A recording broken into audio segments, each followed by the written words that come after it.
Let's take a listen to a young man who was diagnosed with spasmodic dysphonia by the Mayo Clinic. And he was treated with Botox by an ear, nose, and throat doctor. But let's hear his story and his voice with the strangle voice.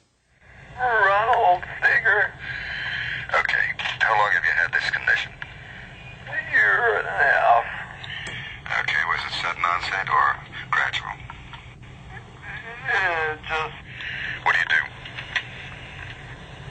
We're trainers for Herbalife Now, International. we're going to take a listen to his story. He was not happy with his treatment, and you're going to hear a mid-level treatment that he describes his condition with direct voice rehabilitation, and then we'll wind up by explaining that he has a normal voice, and he says so, and he finds he's cured of the condition called spasmodic dysphonia. Let's take the mid-level treatment.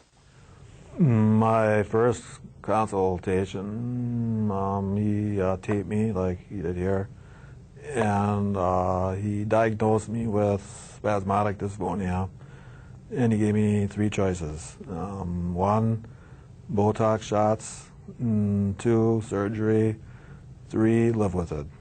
And I decided to try the Botox because he highly recommended that. It helps a lot of his patients get rid of their spasms in their neck. I would be real breathy for like 6 weeks where I could just whisper, like, hello, how is it out there? And I still had a hard time talking. What's that? Did you have to take deep breaths to get your voice? Yes, I had to take a deep breath, even to whisper. And because then, the vocal cords were paralyzed and the air was going through. Yeah. And then you had, did you get a normal voice or did you get some Then voice? I would get like an almost normal voice, but it was not like it is now. And then I would go right back to the way I sound on that tape, back to spasms, and I have to go back in for more shots. Where were the doctors? Where are the medical centers? Well, the first one I seen was Milwaukee, Frederick Medical College, Dr. Albert A great Maratti. medical center? Yes. Who was the doctor? Dr. Albert Maratti. You know, he had all this medical equipment, an arm full of doctors, white coats, and I believed him.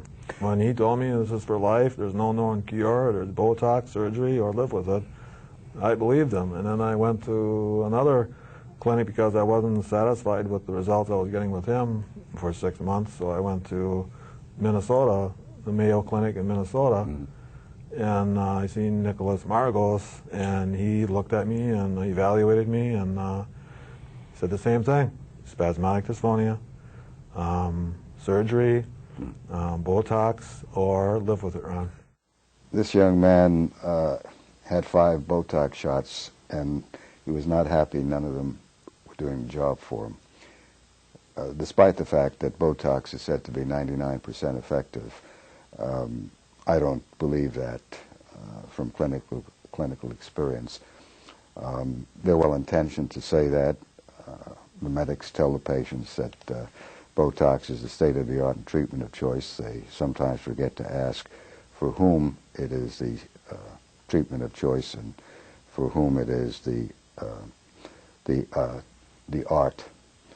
So here you heard a young man who had a pretty good voice, and you wouldn't suspect that he had spasmodic dysphonia.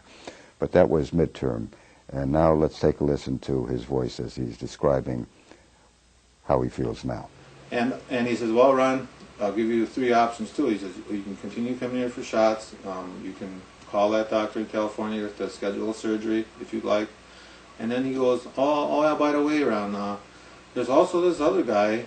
Go to his website, and he wrote down his name, thevoicedoctor.com, and handed it to him. And he says, check out this guy. He says he has a cure. And go home and let me know what you decide to do. Think about it, he said, before you plan that surgery. So I went home, went to the voice doctor right away because here's somebody, he said, that has a natural cure for it. And I go to his website, and here there's 14, 15, maybe more than that now, testimonies, people with spasmodic dysphonia, and then after a year, or some people 6 months, of direct voice rehabilitation, and they're talking, and they sounded just like me. Can't count from 1 to 10, can't say your name, and here they are after seeing Dr. Mort and Cooper. They're talking. Once I understood how to start using my voice correctly and breathing correctly, my voice started coming back to me, and it's amazing.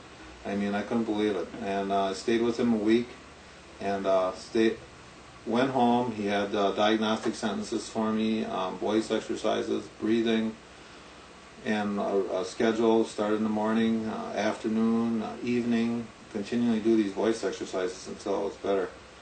And it's amazing. Here I am today, talking normally. I go to church, I can sing, and it's amazing. Besides having surgery and Botox shots, it's a great option. I'm glad I went to him and found a cure for my voice, a natural cure, and it's great being able to talk. And I'd like to thank you again, Dr. Cooper, for what you do for society, and I'm very thankful for you, and God's blessing for you, and it's amazing talking normal, and I can't say enough how much I love wanting to help someone else find their path or journey to getting a corrective voice. It's fantastic.